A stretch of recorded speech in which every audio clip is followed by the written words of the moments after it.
வணக்கம். சங்கிலியன் செய்திகள்.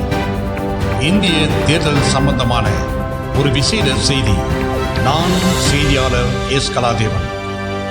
எம்ஜிஆருக்கு அடுத்து விஜய் புரட்சி. முதல் தேர்தலிலே ஆட்சி வாய்ப்பு. கடந்த 5 தசாப்தங்களில் தமிழ்நாட்டில் முதல் முறையாக ஒரு உண்மையான புதிய அரசியல் சக்தி எழுச்சி பெற்றுள்ளது. அது ஒரு கூட்டமைப்போ பிரிவினையோ அல்லது நமக்கு நன்கு பரிச்சயமான திராவிட அமைப்பின் மறுசீரமைப்போ அல்ல.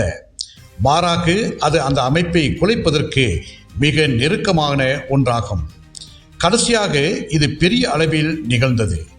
எம்.ஜி. ராமச்சந்திரன் திராவிட முன்னேற்றக் கழகத்திலிருந்து வெளியேறி சினிமா மீதான பற்றை அரசியல் சக்தியாக மாற்றிய போதுதான் அந்த தருணத்துக்கே ஒரு பழைய வடிவமைப்பு வேரூன்றிருந்தது.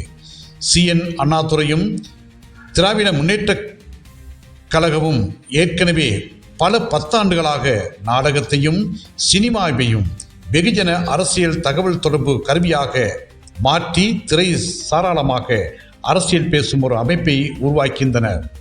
அந்த வகையில் விஜய் சலித்தவர் அல்ல.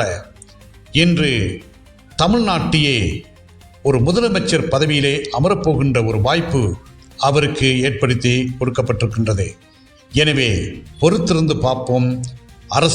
அவரின் அரசியல் பயணம் எப்படி தொடரும், எந்த வகையில் பயணிக்கும் என்பதை நாங்கள் பொறுத்திருந்து பார்ப்போம்.